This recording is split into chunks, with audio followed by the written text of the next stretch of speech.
de recording. Vale, comienza el webinar. Beltrán.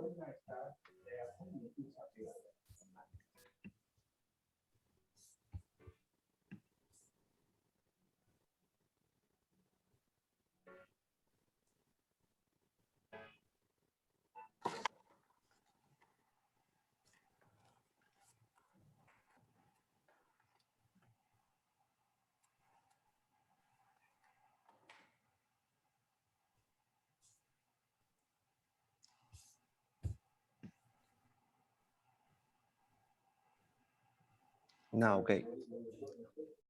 Hello, good morning, good afternoon, and good evening to participants around the world. I am Dr. Kay Furl, the president of the North American Caribbean region of ICEVI, and I will moderate this session, this webinar on dimensions of low vision. I extend a very warm welcome to all participants and a special word of welcome to the individuals who will be addressing us today. The objective of this webinar is to learn about and discuss research recently conducted with persons with low vision. Please note that as attendees of this webinar, you cannot raise your hands to verbally ask questions and make comments, but you are welcome to raise your questions in the chat box throughout the webinar. I would like to appeal to attendees to please restrict your inputs in the chat box to questions only and exclude comments and emojis. Further, due to the large number of attendees, the necessity to manage the chat box, please write the name of the panelist to whom you are addressing your question prior to writing your particular question. This will enable panelists to easily identify questions directed to them.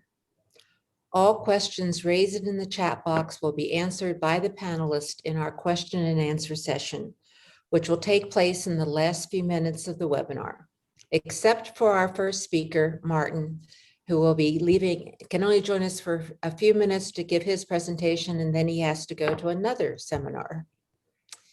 Note, only the panelists can see the questions written in the chat box, so don't worry if you cannot see all the other questions that have been placed in the chat box besides yours. You're not supposed to see them. There is an interpretation button on the screen as well, in the middle to the right on the lower part of your screen. You can navigate to this interpretation button if you wish to hear the presentation in either English, Spanish, or French. In our session, we will have 2 English speakers and then 1 Spanish speaker at the end. The written presentations will be uploaded on the World Blindness Summit website or the ICEVI website for your ease of reference or download. Before we begin, I want to take this opportunity to introduce the members of the panel of experts to you. We have Martin Chieti, Secretary General of ICEVI Africa and Chair of the Kenya Institute for the Blind.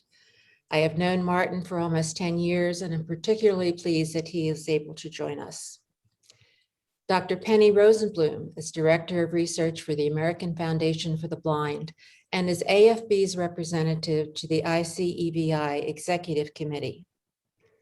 AFB is a founding member of ICEVI, which gives it permanent status on the Executive Committee. I've known Penny for longer than 10 years. My new friend is Professor Dr. Elizabeth Gasparetto, faculty in the Department of Human Development and Rehabilitation at the School of Medical Science, the State University of Campinas, I hope I said that correctly, in Brazil.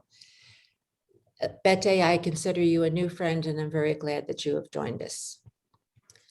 Now, Martin Chieti is also scheduled for another webinar at the same time. We therefore ask Martin to speak for 20 minutes and then we will follow his presentation with 10 minutes of questions, after which he will abandon us for the session on the Marrakesh Treaty. Martin, I will let you know when you have 10 minutes remaining, then 5, and then finally 1 minute. Martin will address the psychosocial challenges of learners with low vision in the inclusive classroom. Martin, thank you very much for being here. Good. Thank you very much, Kay. and the rest of the panelists, and thank you for all the attendees to this session. I will not be presenting an academic paper, but rather a general talk around the psychosocial challenges that people with low vision experience, especially in trying to fit within an inclusive education environment. A little of what I will be speaking about is based on my personal experience as someone with congenital low vision and my interaction with other people with low vision that I've been able to work with or to support or interact with over time. Inclusive education is what's become the norm or the flavor of the day, and we are all trying to make sure that we implement it in its different ways. And one of the most common way in which we are implementing inclusive education is placing learners with visual impairment or learners with disabilities for that matter within what are called regular or mainstream schools. We proceed to provide the reading and writing equipment they require. Hopefully we shall get the right teachers and support personnel to work and support them. And from there, we believe that the learners will actually learn with their peers. A lot of this work has been done and led by the nonprofits, local or international, with governments following after once they've been convinced through various ways that it's working, that inclusive education is working, it has worked. One of the unfortunate things that we faced over the years, especially around the Southern Sahara, is the attempts, especially by nonprofits, to force inclusive education to work as a way of demonstrating their work within the countries and the regions, and also justifying their presence, which is very good.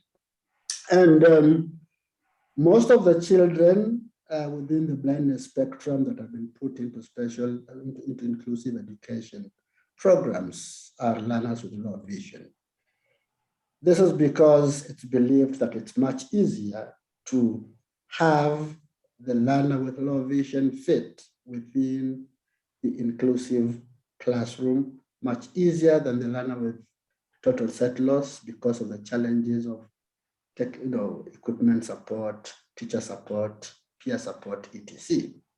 And so in certain countries like Kenya, where I'm speaking from, they estimated for many years that there were almost 4 times the number of learners with low vision in regular schools than the total number of learners, both who are blind or low vision within the special schools, which showed that the programs were very successful.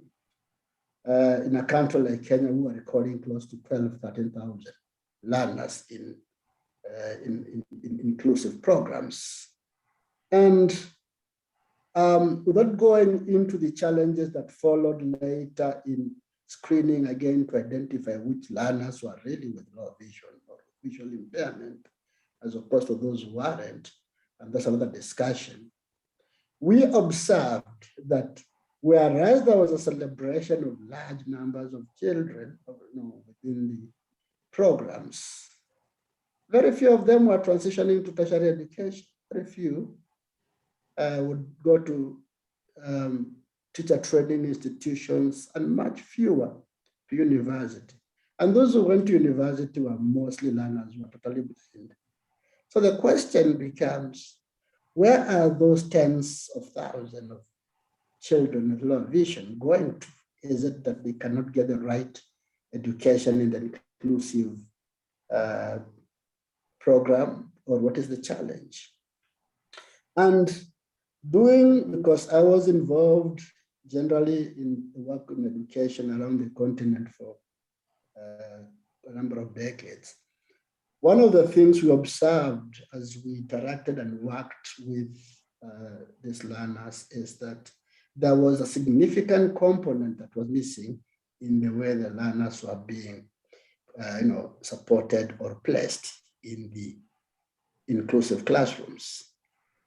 We would provide, or programs will provide, the learning equipment, CCTVs, large print books and writing materials, place the child near the window or near the board. And that was very good, and possibly have a trained low vision specialist. But the challenge was how to deal with the environment around which that learner lives, morning to evening. How are they interacting with the society around them? How is that society accommodating that learner or that child with low vision? And how is that child dealing with the difficulties that are coming out of the challenges of interacting with society? The greatest difficulty being that society did not or does not have sufficient understanding of low vision and support learners with low vision without having to create undue stress on the person. It is, hope not surprising to anybody, that people who are totally blind fit much more easily within communities and receive the necessary support from the society much easily than those who are dealing with low vision. And there are a lot of reasons why that happens, and I'm not going to go into that. However, those challenges that learners with low vision and generally people with low vision living in an inclusive society face are what have been a big challenge to learners, especially in the middle years. In the earlier years, when children with low vision are playing with their sighted peers, there is a certain level of accommodation. But as the children start growing up and they start to learn other emotions, ridicule, laughter, discovering that someone is better than someone else, then certain aspects of character begin to manifest, which impact in a very difficult way to the learner with low vision. And so a child with a low vision sitting in a classroom starts to face the challenge of the peers laughing at the child for kind of squinting onto a book, for tripping over something, for not being able to see gestures when he or she is being called by children playing or things happening, all sorts of small things that are daily interactive activities for the sighted world start to pose barriers to the child and the learner. And they start dealing with that in different ways. First, the child or the person will begin to want to seem to see more than they actually see, try to hold the book much further, try to write from much further, quite often writing they can't read thereafter. A lot of things start to happen around them in a way, as a way of protecting themselves from the kind of social pressure that is going on around them due to their low vision. Those around the child that are more helpful might even come up with ideas. I can help you, I can read for you, let me show where to sign, let me hold you. And the child starts having difficulties either to say yes or to say no.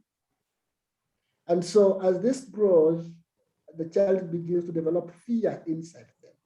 They're going to trip into something and children will laugh. They're going to be asked by the teacher to read a passage, and they'll not be able to read as fast as the other children. And there's a lot of research that has been done around this area. They'll have to be asked to go to the field and play with other children, and they will face difficulties in playing football or whatever game because the ball is being kicked, it passes the child or hits the child on the face. And all these are challenges the child starts facing that give them fear. Fear grows into a general sense of depression. Every time a child is thinking about going to school, and the things that are going to happen in school, and the child doesn't want to go to school. And of course, beyond that, psychologists know it moves to trauma and becomes a real psychological challenge for the child. On the social end, the child is also dealing with difficulties. Who are my friends? If my friends are also laughing at me, if my friends want to help me in the way I don't want to be helped, I'd rather be alone. So the child starts becoming a little of a recluse. The other challenges that follow are kind of chronic absenteeism from social activities, because social activities become the source of the greatest embarrassment for the child and frustration. And so they want to be away from any social activities. Let's go out, let's go play, let's go swim, let's go walk around. They want to avoid those because there's so much that's going to be happening that will actually lead to them being embarrassed.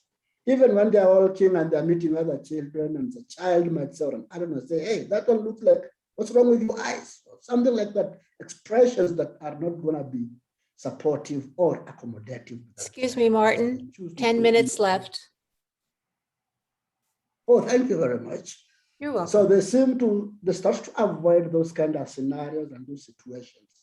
Next time, they're going to face communication difficulties, and at the end of the day, that child gets into social difficulties in fitting with and staying with the people around them.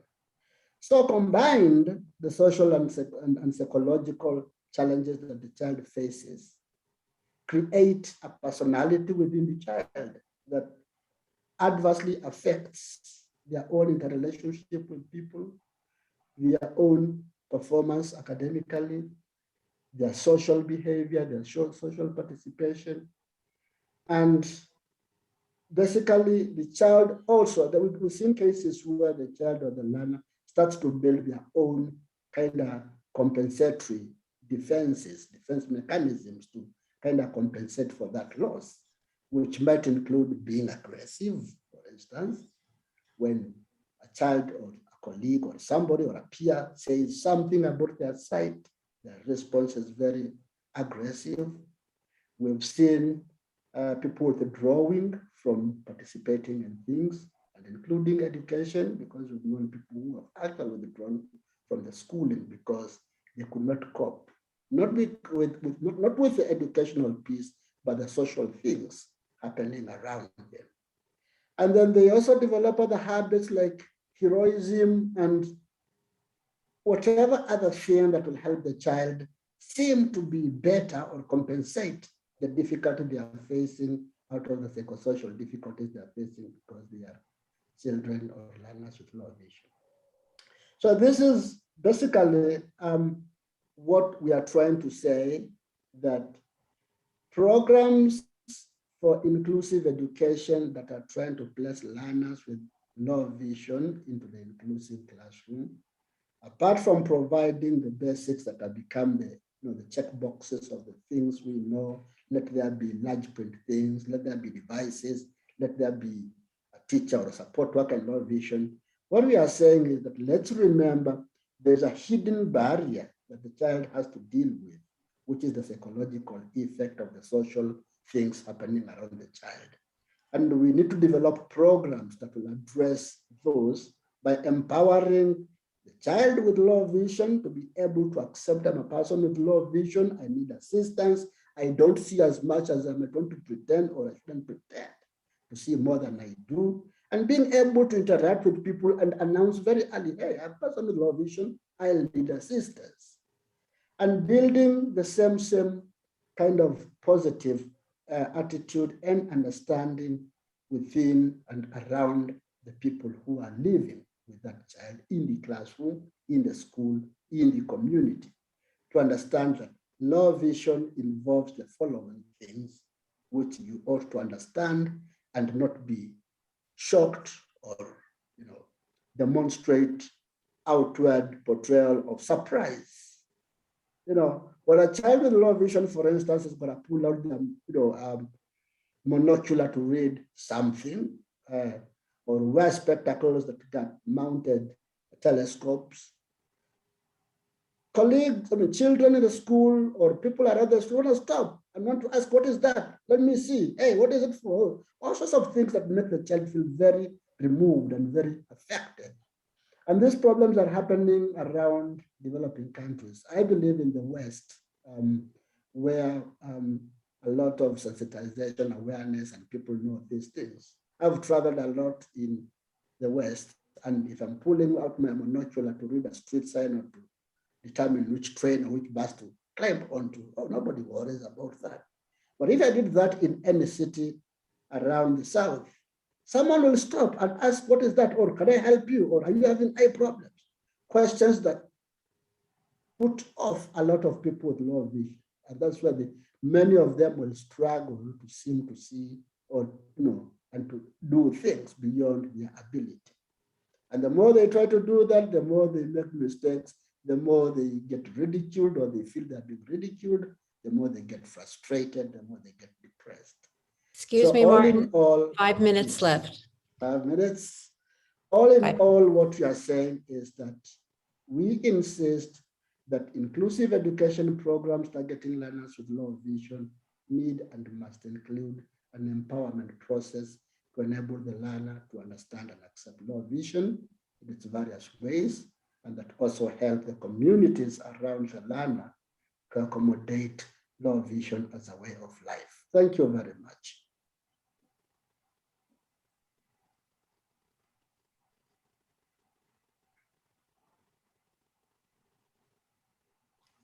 Kay, no te oímos. We can listen. You are mute. Of course I'm mute. I knew I would do that. My apologies. We have a question for Martin that was written in the chat. Martin, are these psychosocial negative issues that you were talking about happening to all youth with low vision, or are they risks? In Europe, we know that a lot of learners with low vision are doing well, are successful in psychosocial development. So are the negative patterns caused by the low vision or caused by other factors?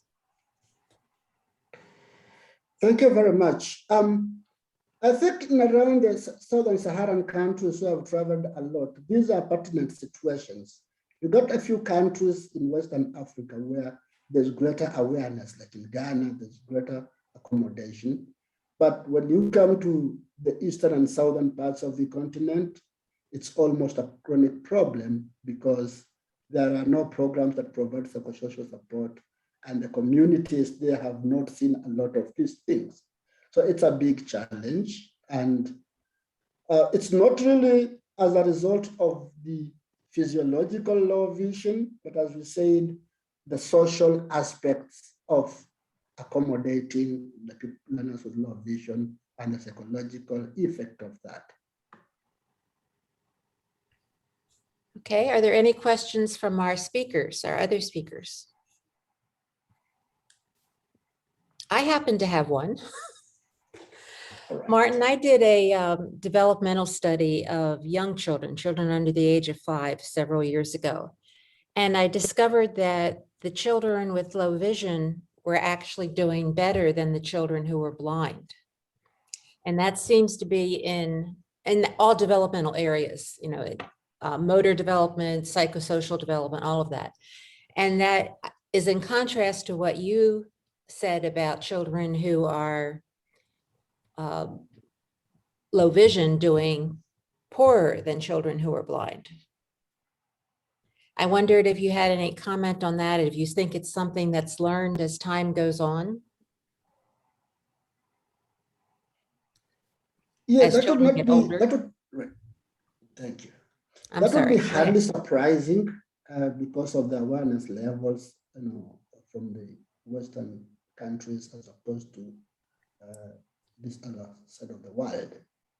And I'd be very happy to see a research that actually compares the two scenarios. But what I have, we seem to be noting coming out is that it's more about the social pressures that relate to low vision that make it difficult for them to do way better than the children or the learners with total blindness. For instance, it's very hard to see people with low vision in these countries working with a simple cane. I lived for a number of months in London, and the first thing my low vision friends told me is that, oh, you need to carry a simple cane. And I couldn't understand why I should carry a simple cane. I can't carry a simple cane back home. So there's a whole social thing about the accommodation of the person with low vision by society and how that person deals with the things, the pressures that come out of it. And in societies where that accommodation is good enough, then they can thrive. But in societies where then there's a lot of pressure on someone with low vision, why are they reading with a book so close to their nose? Why are they tripping over glasses? Why are they doing X, Y, Z? And people are asking those questions, some with ridicule. Then the person starts to develop these issues that they have to deal with. Okay, interesting. We'll have to follow up on that. There is another question in the chat. Martin, your last sentence was low vision see as a way of life. What did you mean by that? What I mean by low vision to be seen as a way of life is that it is not an accident. A lot of questions people with low vision face is, why are you straining your eyes? Why are you have not gone to hospital to be checked? Why are you not wearing glasses? And when you get these questions coming to you every day, and this is your way of life, if, for instance, you are congenitally low vision, you've lived with low vision for 40, 50, 60 years, and every time in your life you're meeting people who are asking you, why are you straining your eyes to read something? Why haven't you gone for operation? Why haven't you gone to be prayed in church and stuff like that? So it becomes a very difficult environment for you. And that's what we are saying. People need to understand low vision is a way of life, just as people who are fully sighted or people who have who are totally blind. The only interesting part about it is that it's very diverse in the way different people with low vision can see and can interact with the environment. Mm-hmm. Do we have any more questions? Well, Martin, thank you very much. I always enjoy listening to you speak. So I'm glad you could join us, and I'm sorry that you have to leave us to go to the Marrakesh seminar, but I'm sure you'll do just as well there. Thank you very much. Thank you very much. It was a great pleasure. Oh, good. I'm glad. For the next two presentations, we will hold questions until the completion of both presentations. Dr. Penny Rosenblum, Director of Research for the American Foundation for the Blind, will be examining the impact of COVID-19 on education in the US and Canada. Penny? Thank you so much. And I'm gonna try to pull my PowerPoint up here. And of course, why would that work the way I want it to, right? Just a second. I had it all ready. It's always that way, right, folks? I apologize. Just a minute, please. I don't know why I have trouble in formal presentations getting things to work the way I want them to. Sorry, Kay.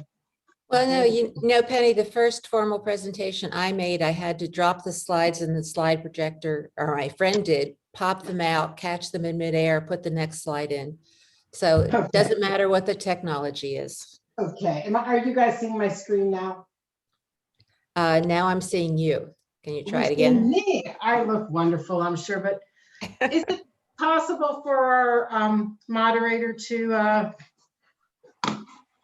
get my PowerPoint up for me? Maybe I can put, hold on, let me try one more time. Okay. Okay. There we go. All right. Now we're all set. Wonderful. Well, thank you so much. And I apologize, folks, but that's the liveness of virtualness.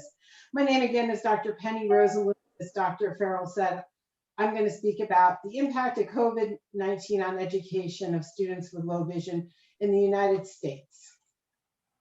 So this is a quote from a research study that I'm going to be talking about. And it's everybody has had to adapt to crazy things that are not very normal. People are getting tired of the COVID stuff, but we have to move forward with the education of our young people with all the organizations and programs and services offered. And this is from a family member of a child with low vision, 2.5 to 3 years old. And also that parent has a blind preschool child with additional disabilities. And I really believe that this parent summarized for us why it's so important that we all work together during these unprecedented times. So the American Foundation for the Blind took the lead in 2 studies, access and engagement. One, which didn't have a 1 in front of it because we didn't know we were going to do an access and engagement 2, because we didn't know how long the pandemic would go on. But really in both studies we asked, how has the COVID-19 pandemic impacted the education of students with visual impairments, their families, teachers of visually impaired students, and orientation and mobility specialists in the United States and Canada? In both studies, we had very small numbers of Canadians participate, less than 10%, so primarily US. We have accessible PDFs of both reports and searchable HTML files if you go to afb.org/access engagement. A couple of things I want you to keep in mind as I go through the results of these 2 studies. Both studies required that participants use the internet to take a survey. So if families or professionals did not have internet access, did not get the advertisements that were primarily over the internet, we missed them. Both surveys were also long. So we heard about that from folks that, you know, it took a long time, and we know that was a deterrent to some people. Both study samples had primarily female and white participants, and both studies were advertised very widely in the United States and to some degree in Canada by schools, organizations, and companies in the blindness field. So in that first study that took place in April of 2020, we had 1,432 participants, 79% were white and 87% were female. In our second study, which took place October 28th to November 28th, we had a little less than half, 662 participants, but very similar on the demographics with 85% white and 81% female. One thing to point out, in the United States, at the beginning of November, we had a very contentious presidential election. And we, in retrospect, probably shouldn't have not launched a study during the US presidential election and kind of turmoil here as the results played out over several weeks. So who were our students with low vision? Their family members, parents, guardians, grandparents, whoever was in charge of that child's education reported. In the first study, just about 68% of the children had low vision or low vision with additional disabilities. So 28% low vision and 40% low vision with additional disabilities. And we see a photo of a young child with albinism, elementary age, with his cane at a street light, wearing a mask, who's getting ready to press the button as his orientation and mobility instructor, who's also wearing a mask, looks on. The second study, our demographics as far as the children went were very similar, with 64% of the children having low vision, with 26% having low vision only, and 38% low vision with additional disabilities. And this is a by parent or family member report.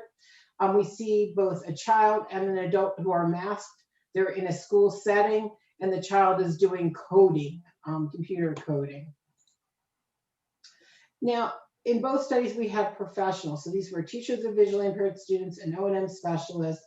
In both studies, we had more TVIs than O&M specialists complete the survey. And we also had professionals who are what we call dually certified, meaning that for this particular school year, they were working both as a teacher of visually impaired students and an O&M specialist. So we had 1,028 professionals in the first study and 481 in the second study. Most of the professionals, both in the US and in Canada, were itinerant, meaning they went to see their students at multiple schools. We wanted to know about how vision professionals supported families. We found out that they spent considerable time and energy doing so, and they spend a lot of time having to advocate for technology for their students. Some vision professionals and many family members reported that they themselves needed training. So if I'm a family member or I'm a professional and I have to support a student using Zoom like you are using today, or Google Classroom, and this is not something that's in my repertoire, how can I support a child with low vision until I learn the technology myself? Our professionals, our TVIs and our O&M specialists went to considerable lengths to connect with students and families. On average, TVIs reported 12 ways that they worked to reach families, and O&M specialists reported 9 ways. So these were things like texting, emailing, calling, attending online classes with a student, setting up one-on-one meetings, delivering materials to the porches, the front steps of somebody's home where a child lives. So these folks, these professionals, went above and beyond to make sure their students could participate in education during the pandemic. In many families, online education was not working very well. This family member of a child who's low vision with additional disabilities, 2 to 2.5 years of age, shared, I think this is especially more of a challenging time for visually impaired students. For kids like mine, distance or online learning is just not the same or comparative to in-person learning. I don't think there are enough resources for children with visual impairments. And though this was a family member of a very young child, we heard this throughout the data from family members of older children and also the professionals. However, we did hear from families that children did make progress. As one parent of a child who's blind and a preschooler shared, we've been able to dedicate more time to independent learning skills with a slower pace. She has become potty trained and she can get water and ice from the fridge. She's still working on putting clothes and shoes and braces on. And we heard from families that especially around independent living skills, caring for your own needs, that there was more time for children to dedicate to practicing those skills, for families to be able to slow down and really focus on giving their children support. And that, coupled with suggestions from the professionals and the opportunity for professionals to observe what was happening in the home, allowed some children to really make some nice progress. When we talk about our children with additional disabilities, a lot of folks really had concerns about the online education model, as one TVI shared. For students with very complex needs, the virtual classroom is not beneficial to them. We have provided materials for home use, but it certainly does not replicate what they would have access to in the special education classroom at school. This is particularly true for our multiply sensory disabled high school students who would have work placements and community activities in a typical school year. It appeared that the more complex a child's learning needs were, the less satisfied that both family members and professionals were with this online education model for the children. Now, when we think about curriculum, this can be really challenging because so much of curriculum is visual.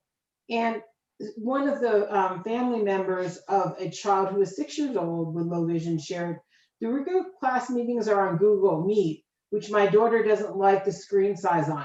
She says she can see people better on Zoom, but the district won't use Zoom. Sometimes the materials to be printed, the teacher sends don't work for my daughter as a low vision child or me as a blind mom. Plus my daughter needs hands-on experiential stuff, and a lot of what the teacher sends is pictures, videos, websites. For our students who have low vision and our students who are blind, we really know that they benefit when they have hands-on learning. And providing hands-on learning during the pandemic, especially when children were at home, was very, very challenging. Just how to figure out what the kid was going to need, get the materials to them ahead of time. Was there room in the home to store the materials? Was there somebody to support the child in using the materials? These were some of the barriers that were faced by both families and professionals. Excuse me, Penny, 10 minutes left. Thank you so much. One of the other things we talked about was lack of understanding by teachers. Classroom teachers' lack of awareness around accessibility practices for formatting documents has been very frustrating for me. From misuse of color, contrast to font and crowding and PowerPoint slides, it's just another thing I have to do. The technology has not worked properly for most of the school year, and this troubleshooting hasn't always worked. This has made my son even more frustrated than usual in completing schoolwork. He strongly dislikes online learning. And this from a parent of a 13 to 15-year-old. If materials aren't accessible in a format that works for that child, no wonder why he's frustrated. And then we also heard about the need for the right tech. This teacher says that all students in the district that I work in were given Chromebooks as their point of school access this year. The battle is to convince and prove to the district administration that this is not the appropriate option for JAWS users, screen reader users. Braille note takers, really any accessible technology has been very tough to acquire for students. And we heard about this with Chromebooks also, where professionals wanted to get large monitors to connect to the Chromebooks, and administrators were not allowing this to happen. And so the children would have the potential to see the image on the screen if that screen was larger. We found that there really was emotional toll, that my child is receiving an education through a hybrid approach. Since he has just moved into middle school, his current teachers do not know him. They use Teams platforms and meetings either through Teams or Zoom. A child also needs to use textbooks and access documents that are loaded onto the system. This has been nothing but an anxiety-provoking experience where he is in tears very often. He has challenges manipulating multiple devices and electronic systems. Most of the documents and platforms he needs to access do not allow for enlargement. He's having difficulty completing his work due to stress and challenges focusing. His anxiety is through the roof. And this is a 13 to 15-year-old with low vision. I think it's really important that we keep in mind that children are in school to learn. And we can't make the assumption that just giving them the technology is giving them access. They need things to be streamlined. They need to have instruction on that technology. And where does that come if we're trying to help them keep up with the curriculum? And it wears us down.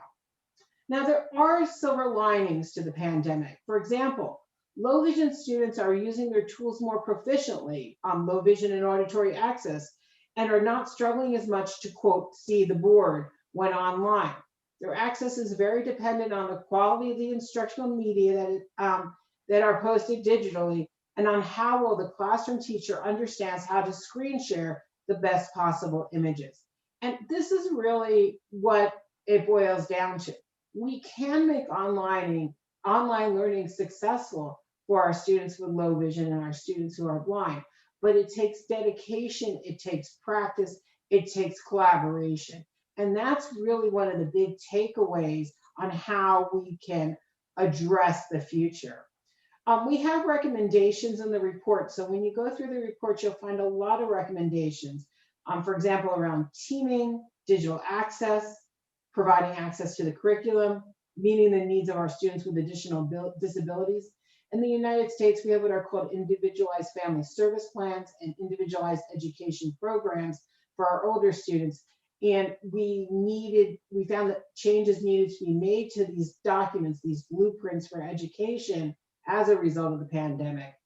How to deliver orientation and mobility instruction. That was a real challenge, and many of our O&M specialists recognized that they had to be very creative to meet the needs of their students. We found successes during the pandemic that were shared, and how can we use those successes to move forward? And then supporting the mental health and safety. So in talking about the importance of teamwork, communication between students, family members, vision professionals, other educators, and administrators must be ongoing, clear, and individualized. We found that when folks were able to tell us about how a team worked effectively together, there was less concern about the child's progress. We had students who were not primary English speakers or family members who weren't. And so when an interpreter was not provided, obviously education was less successful. So we must provide interpreters. And we have to have resources to allow children to receive services to make up for any losses during this year. and that assessments, our functional vision assessments, our learning media assessments must be ongoing so that we can understand how that child learns best. Excuse me, Penny, 5 minutes remaining. Perfect, right on time. When we think about digital learning, we need mechanisms to provide students, family members, and vision professionals instruction and ongoing support with technology. And this includes replacing and repairing technology. We had children who something broke and then they went months without having that tool that was essential to their education. And then we found it out that there has to be, during the pandemic, both vision professionals and students gained skills in using digital learning tools and video conferencing platforms. Look at us. If you would have told us 2 years ago we would be having this conference around the world using Zoom, we all would have laughed, right? But here we are, we're proficient. This is the future. And so if we can build our students' skills, they're going to be more successful in college, in employment. We need to recognize that when you're online, you need the same technology that you use in a brick and mortar building, and that definitely one size does not fit all. It needs to be individualized.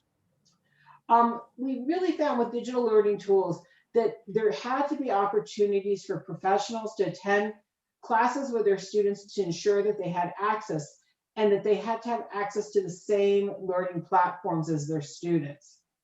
There needed to be work with administrators to help them understand why it's so important that we get that external monitor, for example, to go with the Chromebook. A lot of administrators just didn't get it. Vision professionals really need to be on committees where technology tools are being selected, so that when tools are selected, accessible tools are selected. The reality is not everything is accessible for our students with low vision or our students who are blind. So when there is an issue, it's really important that families, students, and professionals report to companies very specific information and put pressure on them to improve their tools. When we think about meeting the needs of students with additional disabilities, we have to have a way to monitor and get data to guide educators in planning for these students. We also have to ensure that when we're hands-on, that we have appropriate personal protective equipment so that we can get close to students, because our students do need hands-on learning. So, and also that when instruction goes back to in-person, that assessments need to be updated so that we can figure out if there's any gaps from what has occurred during remote learning.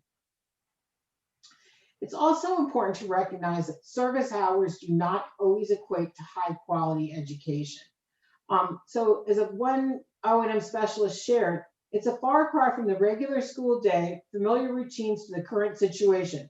Online education has had an extremely negative impact on special ed students with multiple disabilities who are unable to access the physical classroom.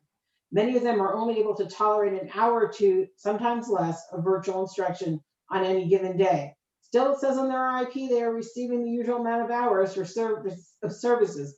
This is ridiculous. We have to do right by our students, and that is one thing we really came through in these studies.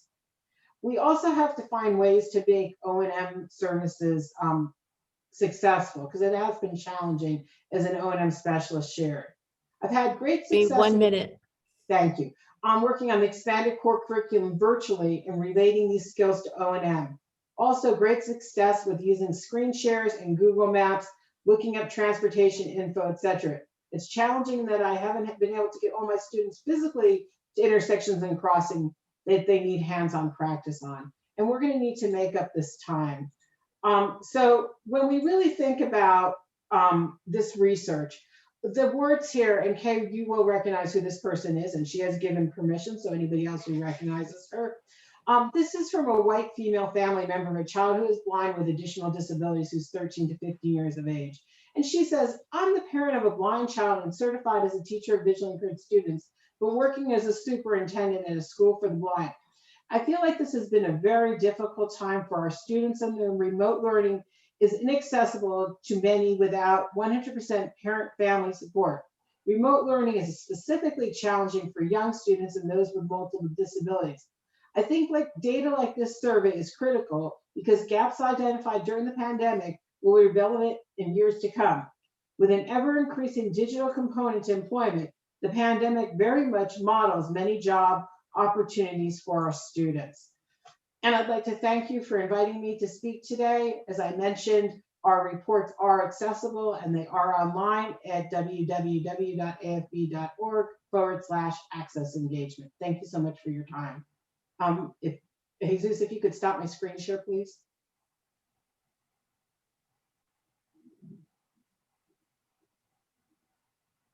Penny, that was just amazing. Thank you so much for that presentation. I'd love to go to questions right now, but instead we'll go to Dr. Maria Elizabete Rodrigues Gasparetto. This will be in Spanish, so you want to change your interpretation button to Spanish. I start now.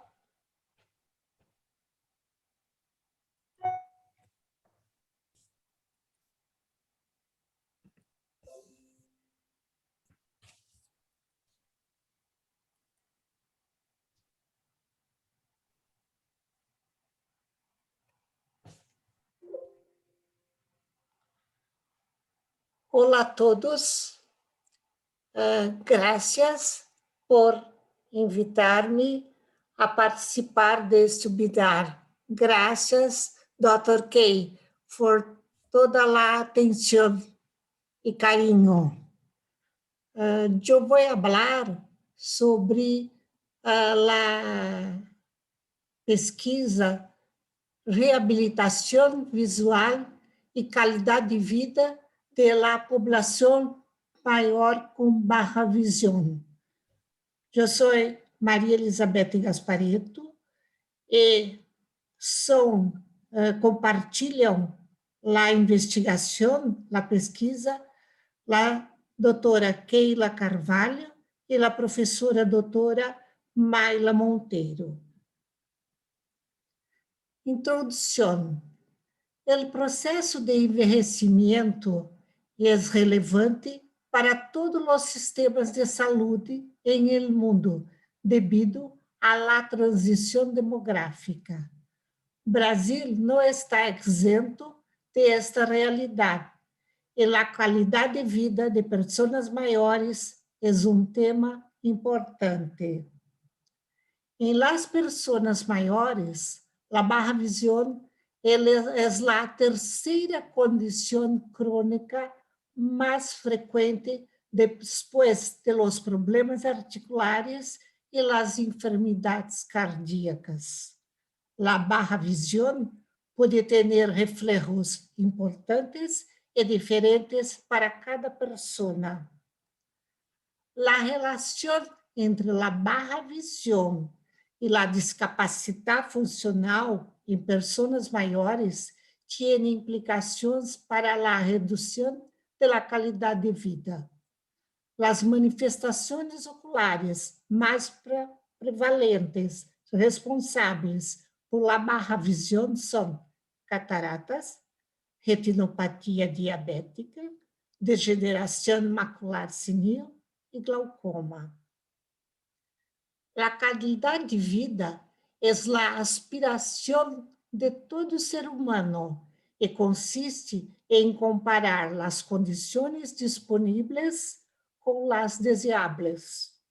A Baja Visión afeta as habilidades de leitura e escritura, a interação social, condições que reduzem a percepção de qualidade de vida.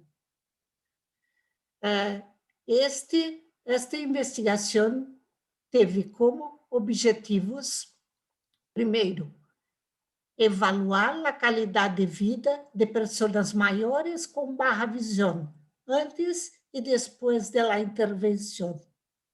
Realizar uma intervenção com atividades de escritura e leitura para potenciar o uso da visão residual.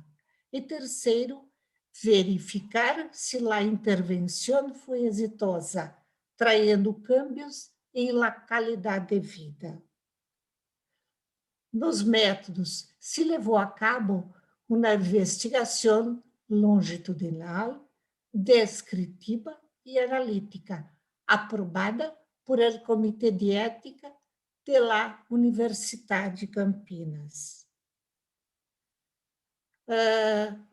Métodos, encuesta. Se utilizou a encuesta de questionário de função visual NEI QFUV 25, traduzida e validada ao português por Simon e colaboradores. Desta encuesta é um instrumento que permite avaliar a qualidade de vida relacionada com a visão. Critérios de inclusão para participar da pesquisa. Pessoas maiores com Baja Visión adquirida, tratadas em la clínica de Baja Visión da Universidade Estadual de Campinas, quienes estavam interessados e dispostos a participar em las 3 reuniões de intervenção, quem respondeu às encuestas e firmou o formulário de consentimento. Fase 1 da investigação. Avaliação de pessoas com Baja Visión. Fase 2.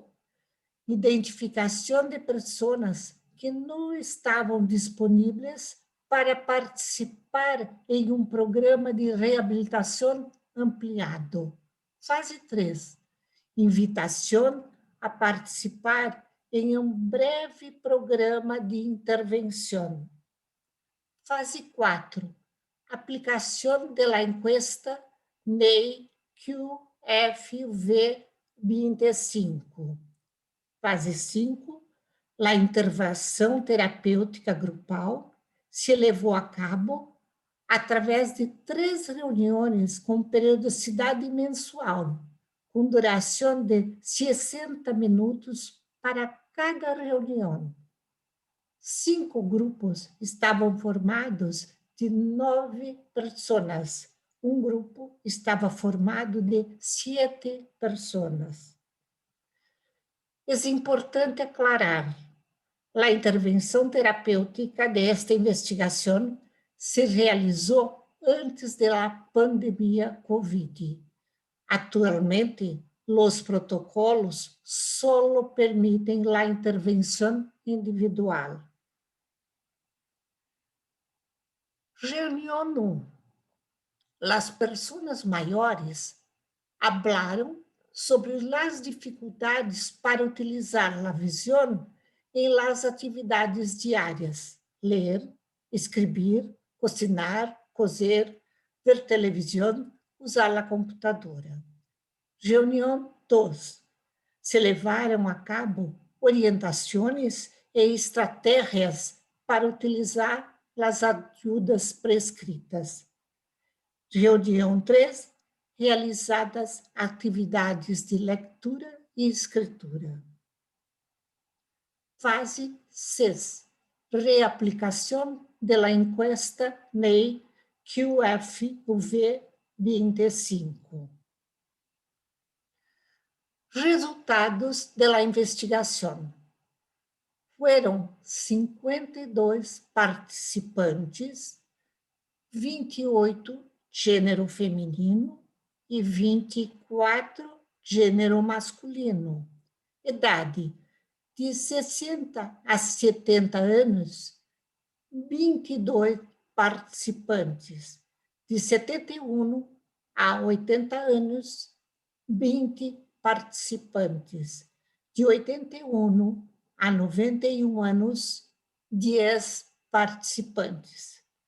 As causas da baixa visão adquirida foram degeneração macular senil, glaucoma, cataratas, retinopatia diabética, desprendimento de retina e atrofia do nervo óptico.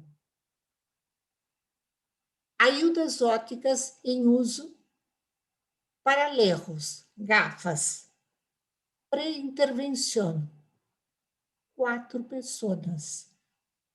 pós-intervención, 5 personas.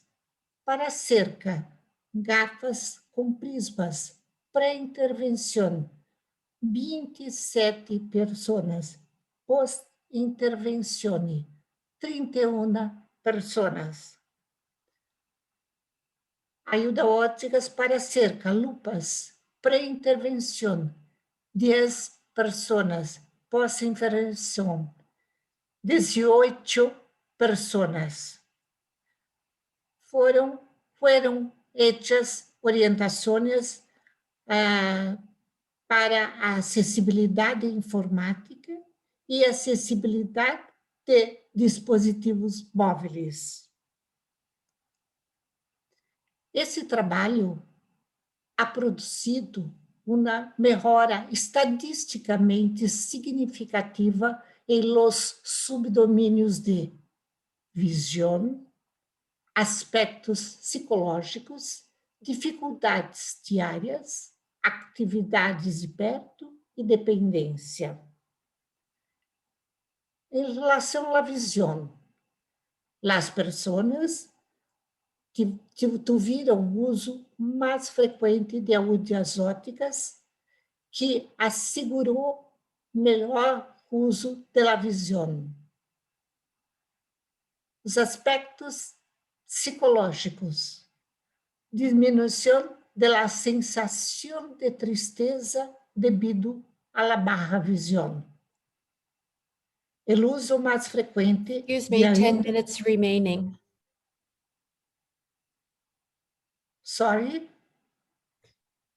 10 minutes remaining. Thank you.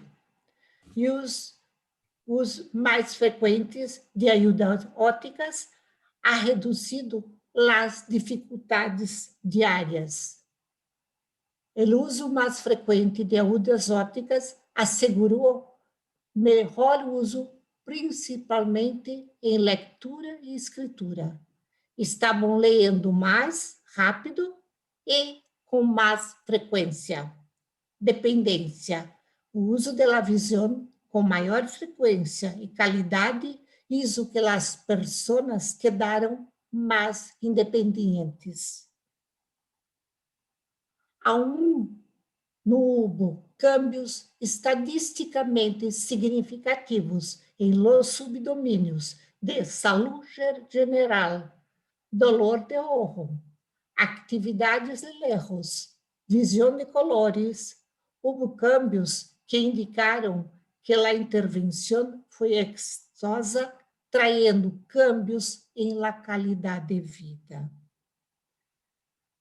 19 pessoas se sentiram deprimidas ao ser diagnosticadas com Baja Visión. Com a ajuda de profissionais e a intervenção, os participantes declararam sentir-se melhor. O enfoque grupal demonstrou ser uma importante estratégia para a intervenção. Discussão. O intercâmbio de experiências entre os participantes enriqueceu todo o processo de la intervenção, porque trajo os relatos de pessoas com experiências e dificuldades similares. Compartilhar dificuldades, angústias e expectativas pode ser bom método para compreender a Baja Visión. Conclusão. Recorde-se que as pessoas que participaram desta investigação tinham entre 60 e 91 anos. A principal causa da perda visual detectada foi a degeneração macular senil. Depois da intervenção, se incrementou o uso de ayudas ópticas em las atividades diárias. A maioria das pessoas informaram melhora em la realização de la leitura e escritura em la qualidade de vida. Os resultados mostraram que a intervenção foi exitosa, provocando cambios em la qualidade de vida de las pessoas com Baja Visión. Las referências usadas nesta apresentação. Muitas gracias. Thank you for attention.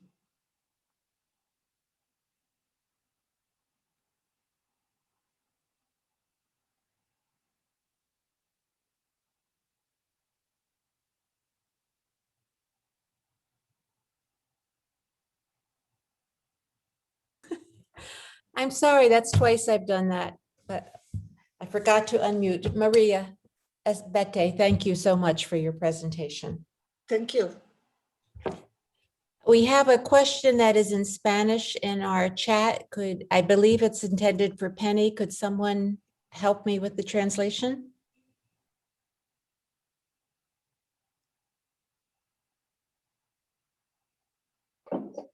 It says it's from Monica Hernandez Jimenez. Please.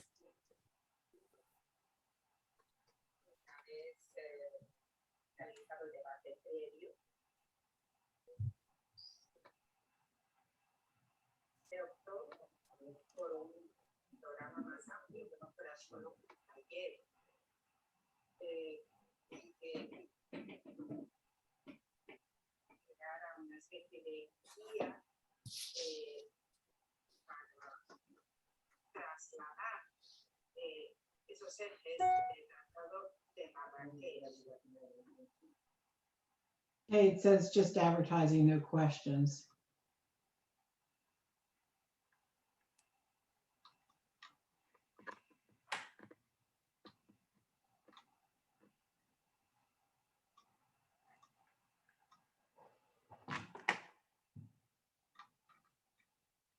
I'm sorry, where is Monica from? Do we know that?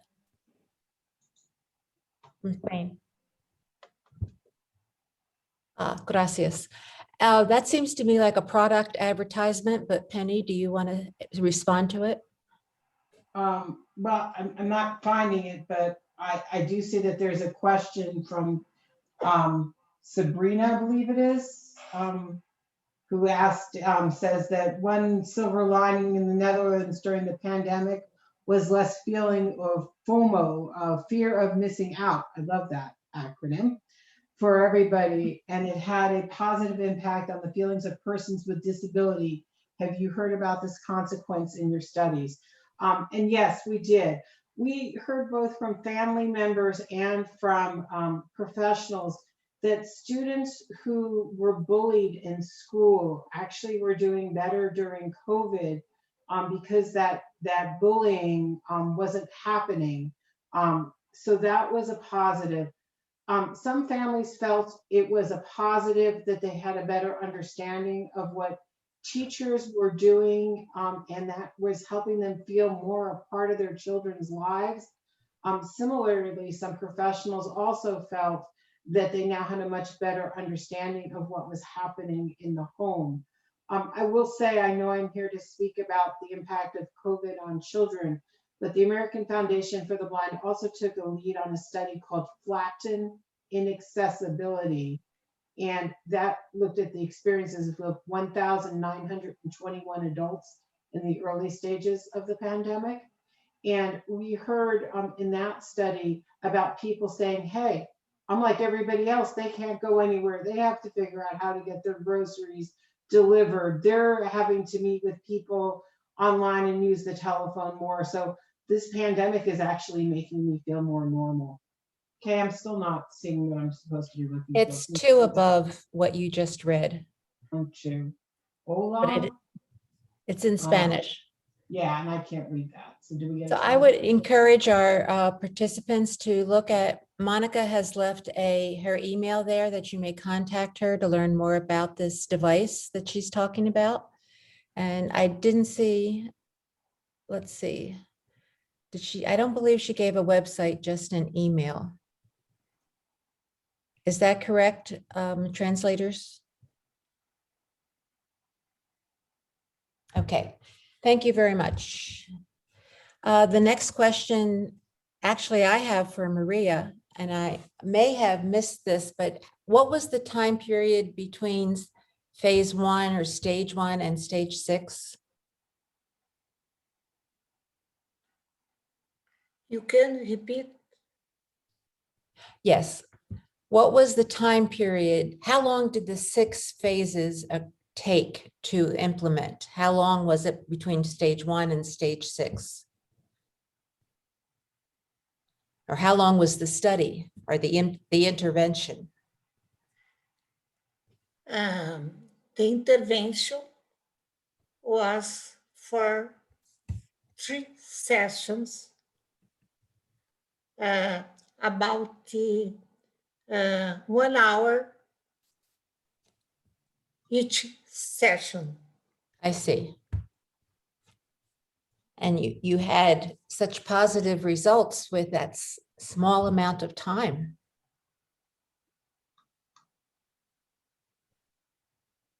Shall I repeat?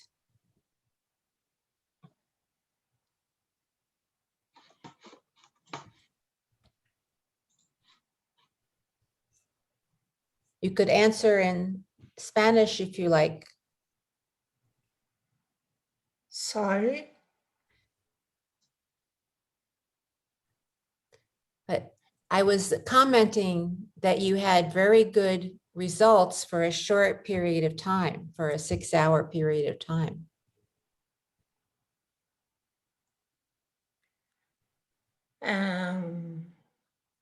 I think the work with the group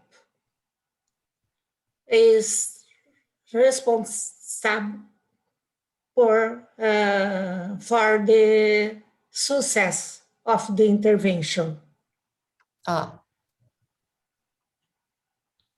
Gracias, thank you. There is another question, Penny, I believe for you. One silver lining in the Netherlands during the COVID pandemic was less, oh, that's the one you just did, my mistake. Here's another one for Penny.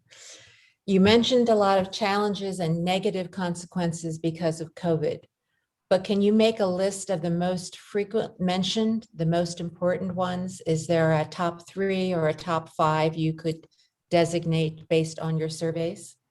Yes, digital access. I would say number 1 was students who could not access the learning tools they needed to be able to take part in education, whether that was a video that a teacher made that wasn't accessible, whether it was an app that the school district was using that wasn't accessible. Our students really struggled having access to the same curriculum and the same learning tools as their classmates. Probably the second most important issue that we saw was around children with additional disabilities who require hands-on learning, or our very young children who aren't going to respond to a screen. I mean, we've sat here for an hour and a half. I don't know about you, but I'm hungry, I'm thirsty, I'm ready for a break, and I'm an adult. So, you know, if I'm a child who's 3 years old and my attention span is less than 10 minutes, how can I engage in online learning? So that was probably the second biggest issue. The third biggest issue is probably around administrators. And for many professionals have strong administrator relationships and were able to work through the process to get their students what they needed, but it took time. But in some school districts, especially our itinerant teachers who might be serving 5, 6, 7 school districts, or even in the same school district, 7 or 8 or 9 different buildings, until they could make those connections at a time when everybody was very stressed, to help that administrator understand what they needed and, more importantly, what their students needed.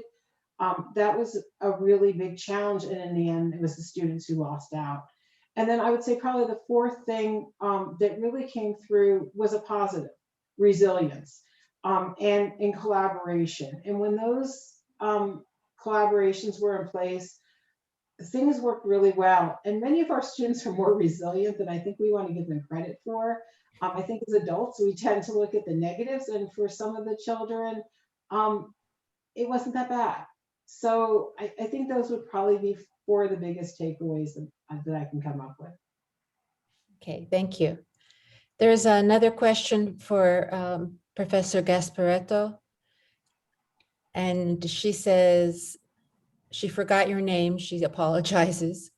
But when you present significant results or say that there are effects from the intervention, I think you must present outcomes from statistical analyses like p-values.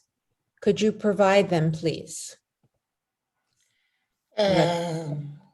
Statistical results, Mhm. P is result in 5. And the statistical results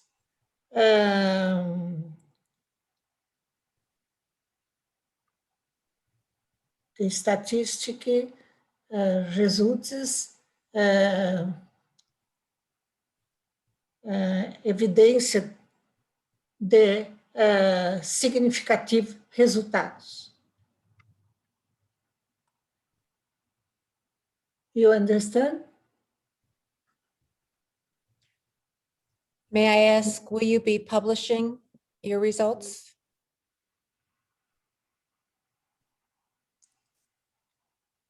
Sorry? Will you be publishing your results, submitting the research to a journal? We going to publish. We send to international journal. Okay, very good. I think then the statistics might be available in that article. We will look forward to reading it. Penny, I'm going to go back up to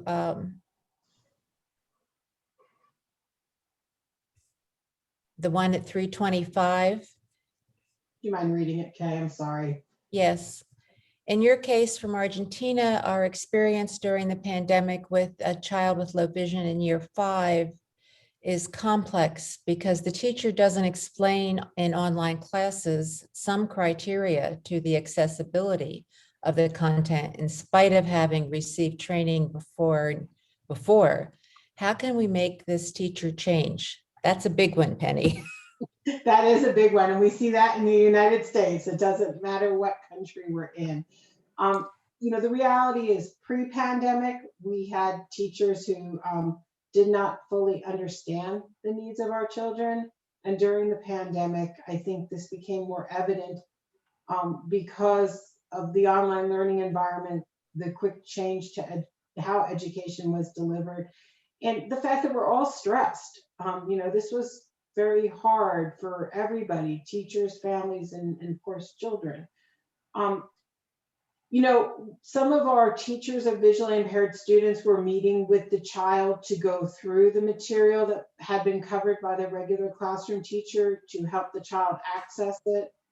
They were requesting to have access to the teacher's Google Classroom or whatever platform they were using so that they could work to prepare material for the child. Some parents were attending classes with their child and taking the role of a teaching assistant, or what we call a paraprofessional here in the United States, because many of our school districts did not provide paraprofessional support to the children online, even though they received it when they were in the brick and mortar school building. So there's not a good answer. I always tell professionals that it is always good if the child can be the one who explains what their challenges is, and can be the one to make suggestions on how teachers can help them be more successful. I think when teachers hear from the child directly, often it carries more weight than when they hear from the professionals. No easy answer. Thank you, Penny. Another question for Bette. How did you teach vision rehabilitation techniques? This came in at 3:39 p.m. how did you teach vision rehabilitation techniques with the people? Because they had many different diagnostics. For example, with the people with macular degeneration, did you train the PRL? I'm not sure what PRL stands for. Yes. So you did. I think the orientation for the patients is the use of visual residual. And the people with degeneration macular use the peripheric retinal. The patients with glaucoma use vision central. This orientation is in the evaluation for the use the vision. I think it's not a problem, it's not difficult for work with different diseases. Okay, thank you for your answer. There is a question that came in at 3:43 that is in Spanish, but I believe it's for Penny.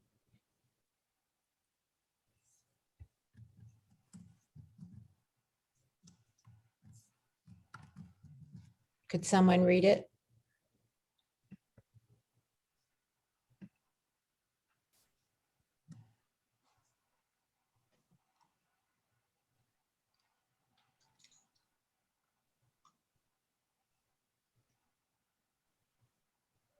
In that case, I'll go on to Penny. This came in at 3:49. Did you take a look at the results from your project 1 and project 2? Did they differ?